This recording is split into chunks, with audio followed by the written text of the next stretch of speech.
Welcome to Vector Databases and Embeddings with ChromaDB.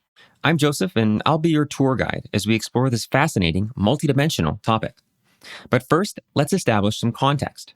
Actually, establishing context is a major theme in this course. As I record this, in the year 2026, large language models, LLMs for short, have become ubiquitous. People in every major sector of society interact with them, whether for work, personal productivity, or even entertainment.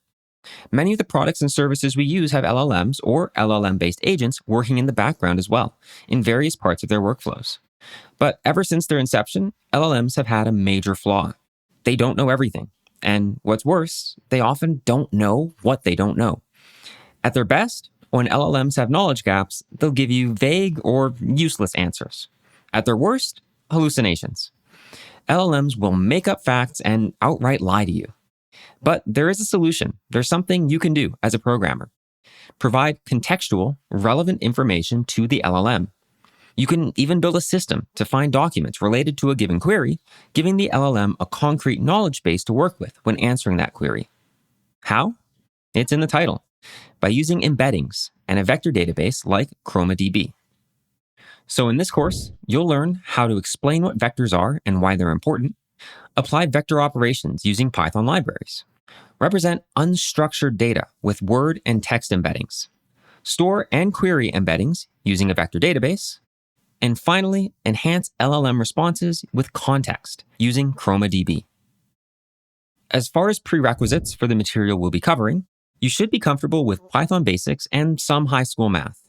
For Python, things like built-in Python data types and data structures, using Python operators, defining and using functions, classes, installing and using third-party libraries, and how to structure your Python projects. If you need to revisit any of these topics before getting started, the Python Basics Learning Path is a great resource. There, you can find videos targeting any one of these specific topics. And as for the math part, if it's been a while since you've cracked a math textbook, don't sweat it. The math in this course only serves to build your intuition behind the techniques you'll be working with. You'll see a few formulas, but they'll actually boil down to operations you already know. Addition, multiplication, square roots, that kind of thing. And with that said, let's get to it. Next up, we talk about vectors. As you might have expected, a grasp on vectors is really helpful for working with vector databases. In the broader fields of math and physics, vectors can be defined in many different ways. But for our purposes, we can consider a vector a finite series of numbers. Elements in vectors are ordered and represent what we would call features or dimensions, meaning vectors can be used to represent multidimensional data, like geographic coordinates, think latitude and longitude, stored in a two-element vector. Or you could represent the pixels in an image, all in a single vector. And when working with spreadsheets or tabular data, a vector can represent records in a dataset, with each value representing a feature of the data. And one of the main reasons vectors are used so widely is because, with simple math, vectors can turn fuzzy concepts like similarity and relevance into a precise, scalable computation. There are some important properties of vectors that you should know. First, on the right side of the slide, you have three vectors in a two-dimensional coordinate system using the common representation of vectors as arrows extending from the point 0, 0, also called the origin. Each vector has two values. The first value, which defines its position on the horizontal axis, and the second value, defining its position on the vertical. These are the dimensions of the vector, meaning that these vectors have two dimensions. Next, we have magnitude. That's the size or length of the vector, represented as a non-negative number. Another characteristic of vectors is that they have a direction. You can think of that as an angle or where the vector points. And crucially, you can measure the similarity between vectors. Vectors can be compared quantitatively. And it's this key fact that enables embeddings, vector databases, and everything you'll be doing in the rest of the course. So let's drill down a little bit closer on this. There's actually a bunch of ways to compare vectors, but one of the most common and straightforward to compute is cosine similarity. To understand cosine similarity, you'll need to see a few formulas. They're small, and they're all going to fit on this slide, and that's it for the math. So the first is the vector norm, also known as its magnitude. This formula is normally written as double bars around the vector.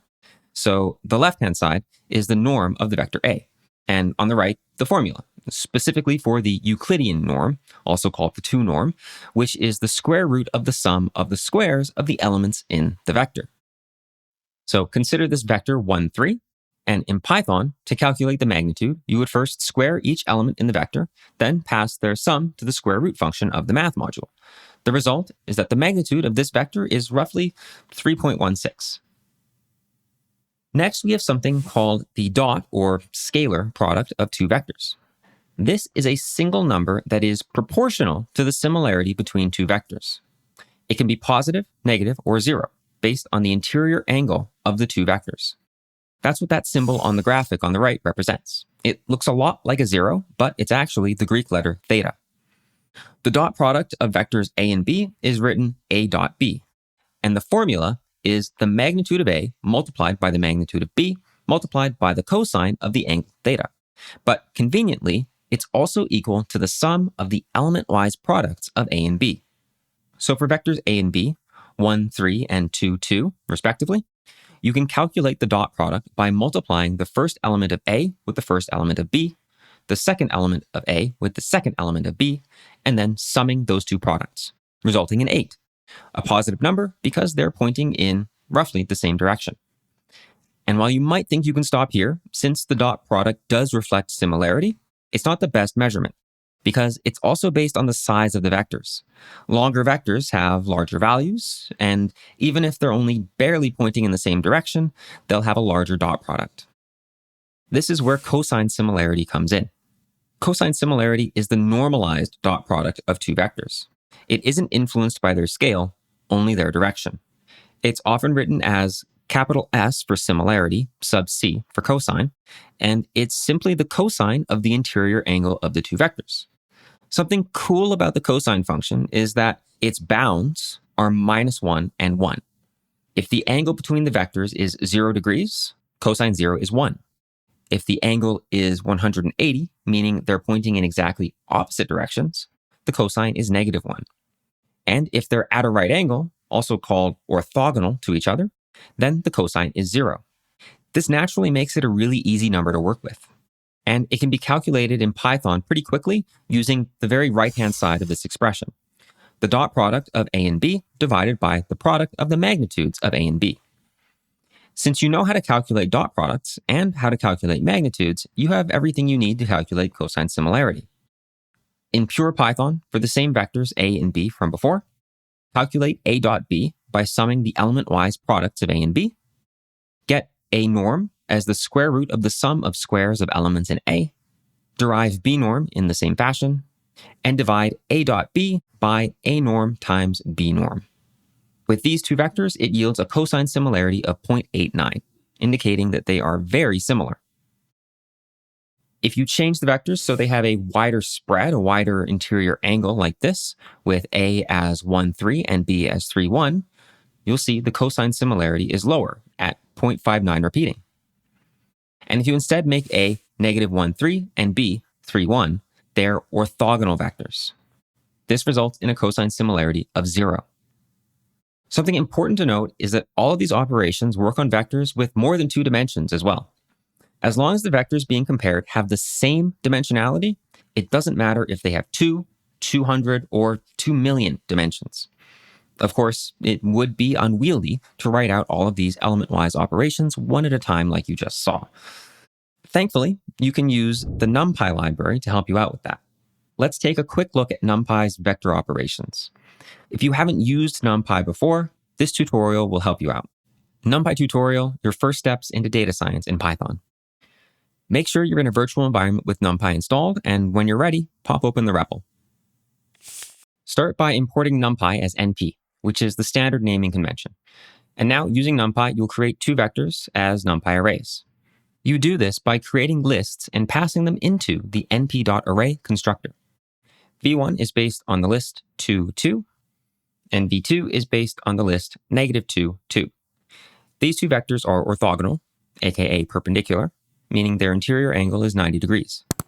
And why use NumPy? Well, it provides loads of numerical operations. I mean, it's numerical Python, after all.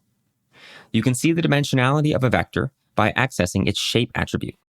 v1.shape returns a tuple 2 because it's a two-dimensional vector. And you can perform element-wise operations using built-in Python operators. For example, element-wise multiplication between two vectors is as simple as v1 times v2, which returns the array -4, 4, which is 2 times -2 and 2 times 2. You can square every element in the array with the power operator. v1 to the power of 2 returns 2 squared and 2 squared, i.e. 4, 4. And this means you can get the magnitude of a vector slightly easier. Use NumPy's square root function, as well as NumPy's sum function, to get the square root of the sums of the squares of v1, which is about 2.8, which is the square root of 8. But even that's a bit much, so instead, you can actually use the norm function from the linalg, linear algebra, submodule of NumPy. np.linalg.norm passing in v1 also returns 2.8. And specifically, this calculates the Euclidean norm, which is generally the most commonly used measurement of vector magnitude. Now, confirm that these two vectors have the same size, passing v2 into the same function. You also get 2.8. Perfect. And since you can use NumPy to multiply the elements of two vectors together, like you saw, v1 times v2, returning -4, 4, you can get the dot product of two vectors manually, like so. np.sum v1 times v2. Since they're orthogonal, the result is 0. But naturally, NumPy provides a function for this as well, np.dot. So np.dot passing in v1, v2 also returns 0. In fact, the dot product is such a common operation, they even have an operator for it, the @ symbol. v1 at v2 returns 0. So do we also know the cosine similarity of these two vectors? Actually, it would be 0 since the dot product is 0, and that's the numerator of our cosine similarity formula. So create one more vector at 0, 2. v3 equals np.array 0, 2. Now you can use NumPy to find out the cosine similarity of v1 and v3. Remember how? First, v1 at v3 provides the dot product. Wrap that in parentheses, and then divide it by the product of the norms of v1 and v3. And the result is 0.7. All right, the mathy math parts are behind you. Congrats. Even if it feels like some of this went over your head, don't worry. It takes time to build intuition. If you can follow the code, that's all you need. And you'll be using the same formula in the cosine similarity function you'll use to explore embeddings in the coming lessons. Next up, text embeddings. Now that you've got your head around vectors and cosine similarity, it's time to examine embeddings. Starting with word embeddings, which represent individual words as vectors. With these embeddings, each word is mapped to a vector with many dimensions. Each of those dimensions represents a feature learned from word usage in the training data, things like frequency and patterns of word co-occurrence. There can be many dimensions, hundreds even, but they're not directly interpretable by humans. They really only have meaning when you look at them all together. Since each word is mapped to a vector, we can consider the semantic similarity between words to be related to the vector similarity between word vectors. And embeddings are typically created by algorithms that are trained by consuming large amounts of text. But you don't need to create your own embeddings. Many pre-trained embeddings exist, they're widely available, and pretty effective too. Here's an example of word vectors projected down to 2 dimensions, for visualization's sake. Dimension 1 and dimension 2 aren't directly interpretable, but you see the word vectors, shown here as points in space, form clusters of similarity. A fruits cluster, an animal cluster, a cluster of positive adjectives, and a cluster of vehicles. As a human being who speaks English, these groupings seem pretty reasonable to me. What's really cool is that these are created by unsupervised algorithms based on ingesting tons of text. No pre-existing understanding of English required. And remember, this is just a limited 2D representation. The actual word embeddings would have many more dimensions. The important thing to understand is that by using these vector representations, you can objectively measure similarity between words, which is key for your ultimate goal of retrieving relevant documents for an LLM later in this course. To explore word embeddings, you'll use the spaCy library. spaCy is a natural language processing, or NLP, library in Python. It includes pre-trained word embeddings in its built-in models. It provides model vocabularies that map words to vectors, and it has an intuitive API, making it easy to explore and compare embeddings with minimal setup. You can install spaCy using pip with the command python-m pip install spaCy. And you'll also need to download some word embeddings to work with. I'll be using English Core Web Large, which has over 300,000 unique word embeddings. Download it with python-m spaCy download ncore web lg. spaCy has a ton of useful tools beyond what we'll explore here. So if you have a more general interest in NLP, here's another course for your bookmarks: Natural Language Processing with spaCy in Python. Now go ahead and install spaCy and open up the REPL. First, create a file cosine similarity.py and define the function you see here. Or just grab it from the downloadable course resources. If it looks familiar, good. It's a function version of the formula for deriving cosine similarity that you used at the end of the previous lesson. Okay, REPL time. Start by importing spaCy. Import your new compute cosine similarity function from cosine similarity.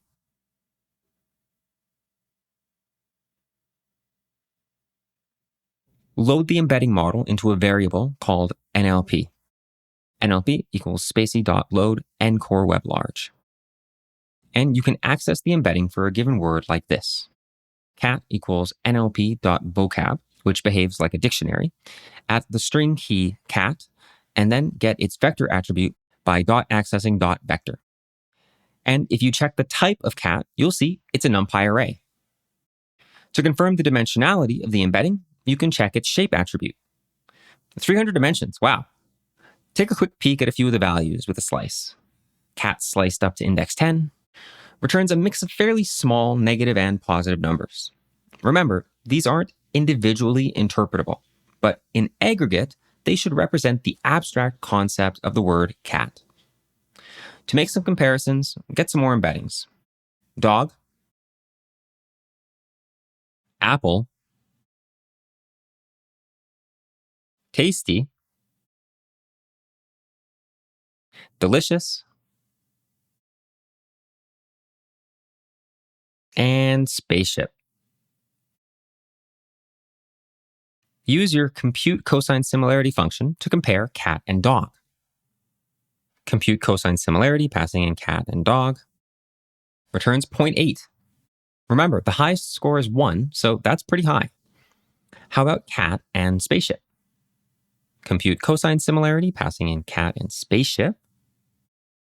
0.13, pretty low and reasonable. I can't think of any significant similarities between cats and spaceships. How about two words that are pretty much synonyms? Compute cosine similarity, tasty and delicious. 0.92, very high and a clear indicator that the embedding understands these are very similar words. What if you try comparing tasty and apple? 0.4, so still very dissimilar. Just for fun, a couple more. Cat, apple. 0.28. Delicious spaceship. Ooh, 0.04, the lowest score you've seen so far. Let me just remind you one more time that the individual 300 dimensions of each embedding can't be interpreted. But it is fun to try to figure out the contributing factors for why there's such a spread of cosine similarity scores seen amongst these words. I encourage you to play around with even more words and compare the kinds of scores you get. You might be surprised by some words that you think are similar that can have fairly low scores. And while this is super interesting, there's still a major shortcoming to word embeddings. Words are judged on their own, without the context of their surrounding sentence or paragraph. If you really want to retrieve related documents to feed the LLMs, you're going to need to go one better. So next lesson, text embeddings.